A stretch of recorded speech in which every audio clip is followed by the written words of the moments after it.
All right, so I'm sitting inside of a 2017 Honda Accord Coupe. This is the EX model, and just wanted to walk you through a couple things. I'm gonna start you off on the key. That's right here. So a couple quick things. Lock, unlock, and then there's a remote start button. To use that, I press the lock button first, and then I press and hold this button, and that'll fire up the car. From there, it'll either turn the heat on if it's cold outside, or it'll turn the AC on depending on the outside temperature. It'll run for 10 minutes and then it'll turn itself off.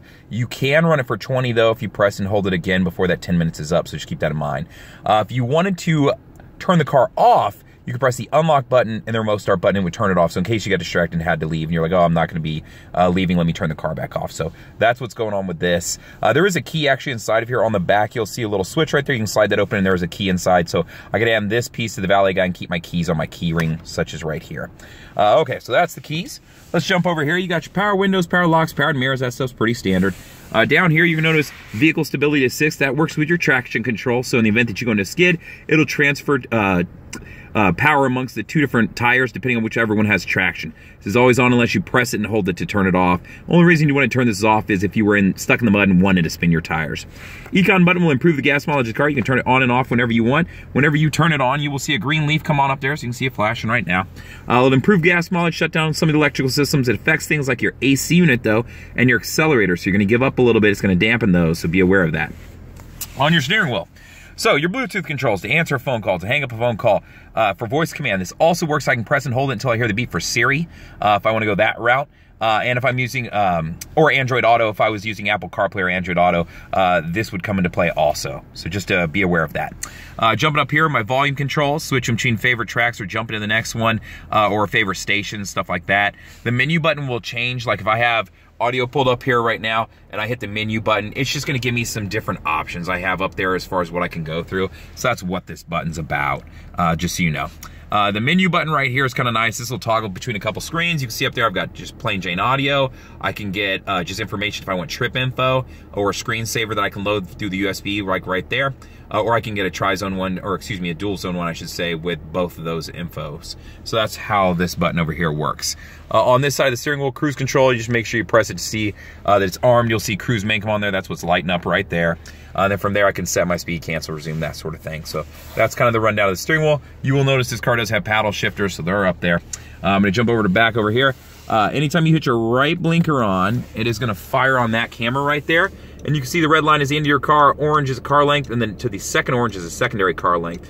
I can either hit the blinker, the right blinker will turn that on, or I can press this button on the tip of the blinker stalk. You can also see that I have auto on-off headlights. They're set to auto right now with the hash line, and then my fog lights are right here, so on and off, so you can tell what's going on there. And then my windshield wipers are gonna be over here. They're intermittent, so I can affect the speeds at which they go. Moving over to the touchscreen, I'll show you a couple different things here.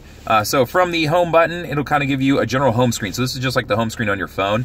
Audio-wise, let's show you some different options. So you have got all of these options available to you. FM, AM, 90 days of Sirius XM. You do have a CD player still in this vehicle. USBs, Pandora compatibility, things like that. So that's what's going on here. Let me jump back to the home screen info. This is where I can get to tripometer information, or I can load something up to the screensaver if I want, things like that. Let's jump out of that. Honda Link, this will give me like maintenance reminders, my VIN, just kind of general info. AHA is a free app you can sign up for. You do have to register for it, which is like a name and an email kind of thing. But it'll pull up restaurants in the area. It'll pull up, you know, weather, things like that.